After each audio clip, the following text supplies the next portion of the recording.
Durante el siglo XVIII, en Europa, una serie de pensadores y filósofos comenzaron a proponer nuevas ideas que cambiarían drásticamente la forma en que las personas percibían la política, la economía y la vida en general.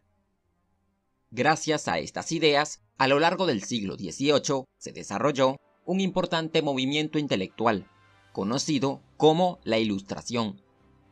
Pero, exactamente, ¿qué era la Ilustración?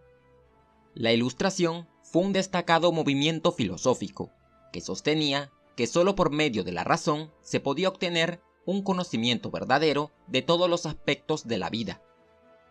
Además, afirmaba que con el uso de la razón se podía construir un mundo mejor. Por eso, los tres pilares fundamentales del pensamiento de la Ilustración fueron la razón, la ley natural y la esperanza en el progreso.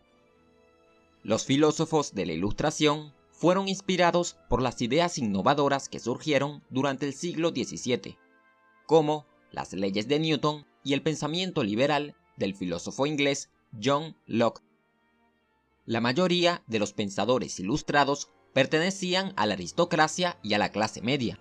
Por eso, las ideas de la Ilustración tuvieron muy poca influencia entre los campesinos y los trabajadores. En cambio, estas ideas sí se expandieron rápidamente entre las clases más poderosas, especialmente entre los grupos de intelectuales y políticos de todo el mundo occidental. De hecho, la Ilustración influenció de gran manera a los líderes de las grandes revoluciones que ocurrieron en América y en Europa entre los siglos XVIII y XIX. Por otro lado, el pensamiento de la Ilustración estuvo caracterizado por una serie de ideas. Una de estas ideas era que solo por medio del pensamiento racional era posible obtener conocimiento auténtico, es decir, que para los filósofos de la Ilustración, la única forma de conocer al mundo era a través del razonamiento, la observación y la experimentación.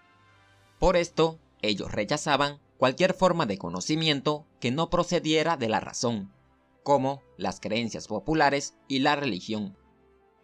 Otra de las ideas que caracterizó a la Ilustración fue la idea de que todas las personas nacían iguales y debían tener derechos naturales. Además, los pensadores ilustrados rechazaban la monarquía absoluta y cuestionaban la idea de que el poder del rey provenía de Dios. Por último, otra de las principales características de la Ilustración fue la idea de que el conocimiento y el desarrollo de la ciencia conducían al progreso de la civilización humana. Sin duda, el representante más destacado de la Ilustración fue el filósofo francés Voltaire. Él nació en París, dentro de una próspera familia de clase media. Después de involucrarse en algunos problemas, se vio obligado a vivir en Inglaterra durante varios años. Allí quedó impresionado con las libertades políticas y la tolerancia religiosa que existían en la Inglaterra del siglo XVIII. Por eso, luego de regresar a Francia, se convirtió en un fuerte defensor del libre pensamiento y de la tolerancia religiosa. A través de sus obras, criticó al absolutismo, al fanatismo religioso y a la superstición, pues, para él, todo esto eran las causas de los problemas que existían en Francia. Otro destacado representante de la Ilustración fue el barón de Montesquieu. Él formaba parte de la nobleza francesa. Durante su vida se dedicó a estudiar leyes y criticó a las instituciones de Francia, especialmente a la monarquía y a la Iglesia católica. Su obra más conocida fue El espíritu de las leyes. En ella, Montesquieu distinguió tres tipos de gobiernos: las repúblicas, ideales para estados pequeños y basadas en la participación ciudadana; las monarquías, ideales para los estados de tamaño medio y basadas en el apego a la ley de las clases gobernantes; y el despotismo, un tipo de gobierno ideal para los grandes imperios que dependen del miedo para inspirar obediencia. Para Montesquieu, la mejor forma de gobierno era una monarquía equilibrada por medio de la separación de poderes.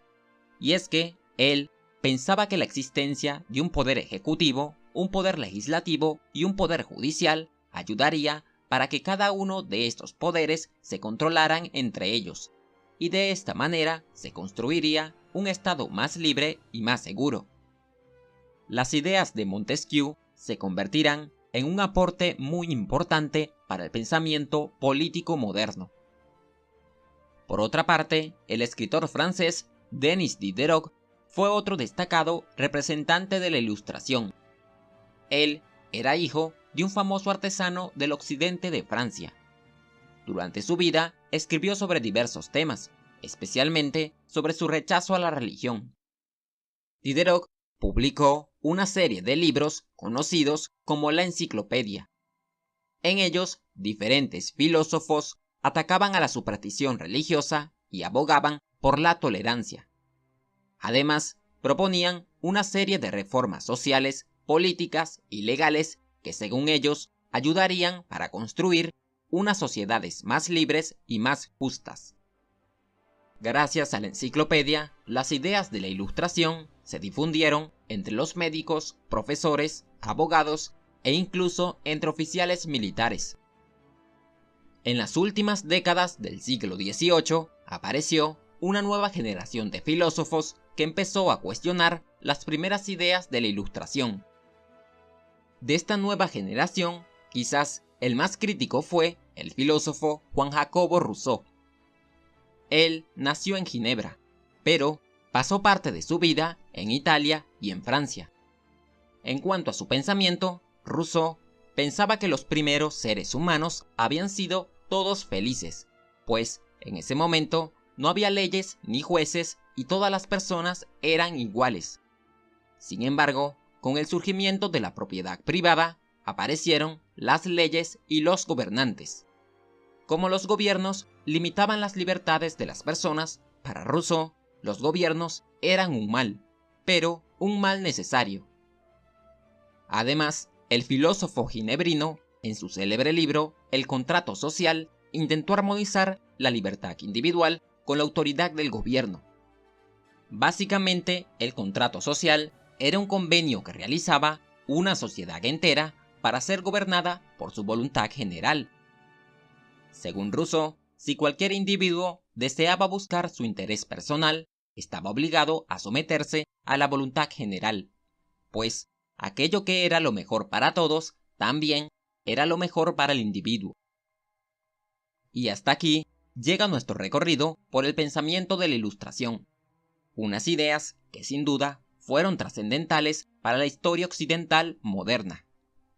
¿Y tú, cuál consideras que fue el aporte más importante que le brindó el pensamiento de la Ilustración al mundo?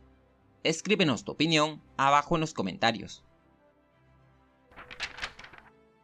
Si te gustó el video, no olvides dejarnos un like y suscríbete al canal para que no te pierdas los próximos videos. Gracias y nos veremos en un siguiente recorrido por este cuaderno de historia.